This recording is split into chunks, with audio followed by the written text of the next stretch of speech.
Salut à tous, donc aujourd'hui on se retrouve pour changer le carburateur sur la HRH. Voilà, il a un peu sa claque parce que, bon, à froid, elle a du mal à... Elle démarre très très bien, hein, elle démarre vraiment au quart tout le temps. Mais il y a un petit broutage comme ça. Bon, elle le fait plus quand il fait froid. Mais sur mes vidéos, certaines de mes vidéos, si on fait attention, ça se remarque un petit peu. Donc c'est pour ça que je lui ai acheté un nouveau carburateur.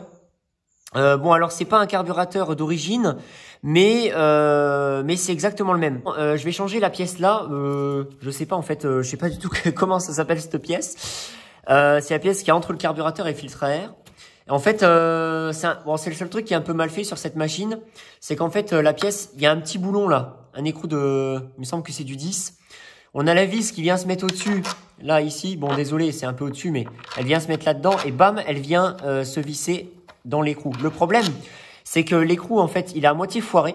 Enfin, pas l'écrou, mais la partie qu'il y a autour. Donc, j'ai dû gratter les bords avec une clé plate, venir bloquer ici. Et là, j'ai pu dévisser la vis avec un tournevis. Voilà. Donc, ça, c'était manque de bol. Mais du coup, j'ai trouvé également cette pièce-là. Alors, pas neuve, hein, parce que c'est une pièce en espèce de caoutchouc plastique. Enfin, c'est un peu bizarre. J'ai trouvé d'occasion et du coup, pareil, je vais la changer en même temps. Donc, bah voilà, c'est parti. On va passer... on va se mettre au démontage.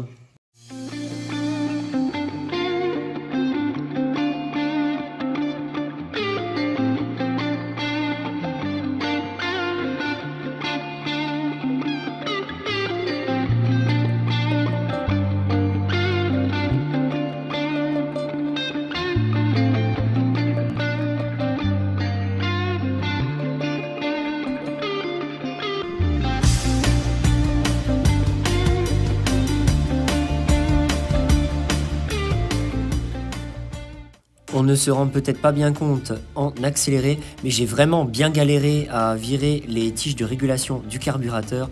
Heureusement, après un certain temps, j'ai réussi à les déclipser.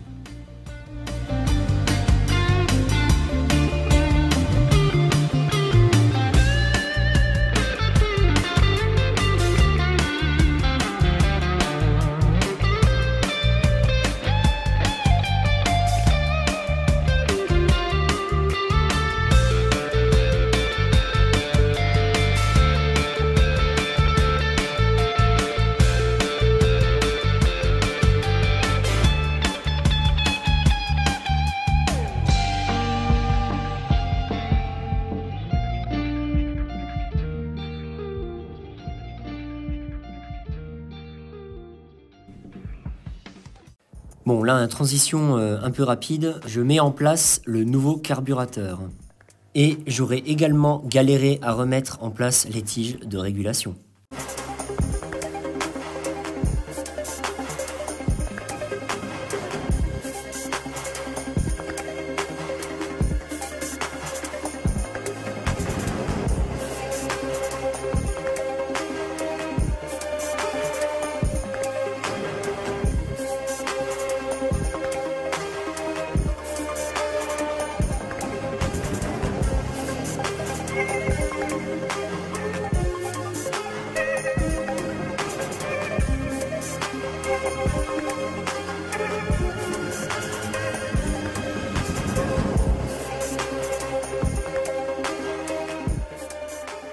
Voilà, ça y est, après un bon moment de galère, j'ai réussi, enfin réussi à mettre la tige de starter. La tige là, la tige ici, donc celle-là, bon ça va, celles-là elles sont faciles à mettre.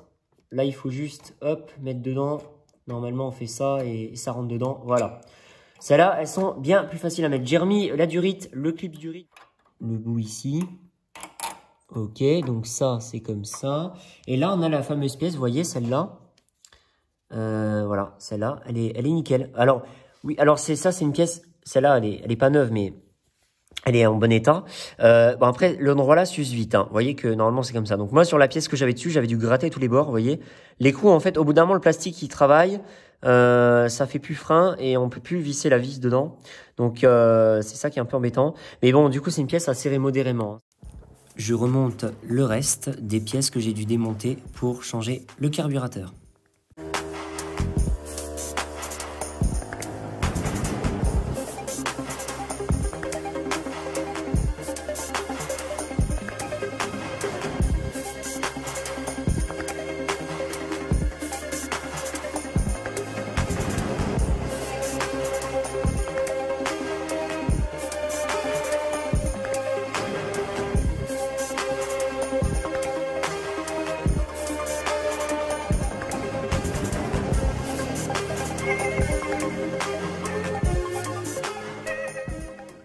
je remonte le lanceur et son cache et il ne me restera plus que le filtre à air pour finir.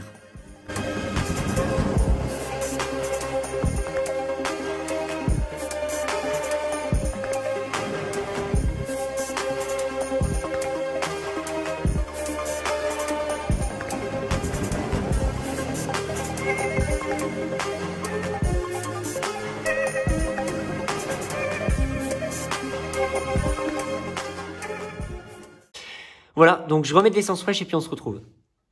J'ai laissé 5-10 minutes le robinet d'essence ouvert, le temps que l'essence elle arrive bien. Par terre. Ouf, j'ai peur là. Allez, go. Donc, déjà, c'est bien plus lent.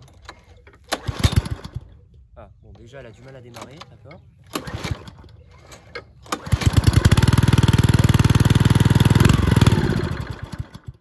Donc c'est peut-être le temps que le carbu, que l'essence arrive. Bon, du coup, là, elle a démarré et calé. J'avais pas vu, c'est le câble d'accélérateur qui, en fait, c'est dévissé. Enfin, le truc, la vis qui le tient, en fait, c'est dévissé. Le câble commandait plus rien du tout au carburateur. Du coup, mais ça, j'ai pas vu tout de suite en fait. Et j'ai touché au réglage carburateur. Donc j'ai mis du temps à le régler. Même encore maintenant après la vidéo, c'est pas réglé top. Je referai une vidéo quand ce sera bien réglé. Voilà, désolé pour cette petite erreur sur cette vidéo. J'avais deux problèmes. Déjà quand je la démarrais à froid. Elle régulait à mort en fait, si je la mettais pas tout de suite au ralenti. Si je mettais les pleins gaz, ça allait pas. Ce que j'avais comme deuxième problème, donc déjà elle régulait à mort et ensuite, quand j'activais les lames, alors les activer, ça allait. Si je lâchais pas doucement la poignée, si je désactivais les lames, donc pas lentement, si je les désactivais genre comme ça, si je lâchais d'un coup, le moteur, il mettait pendant 5 secondes, il régulait, il calait presque. Bon, désolé, je finis la vidéo là-dessus. J'ai à peu près réussi à la régler, mais voilà, je pense qu'il y a encore des petites modifs à faire. Je me suis dit, bon, je vais séparer ça de cette vidéo. Comme ça, là, cette vidéo-là, voilà, c'est vraiment le changement de son carbu. Et je ferai une vidéo plus tard de son réglage carburateur et j'espère qu'elle tournera bien, hein, voilà. Prochainement, voilà, je ferai ça prochainement. En attendant, je vous dis à bientôt pour d'autres vidéos sur Culasse 40 Eco.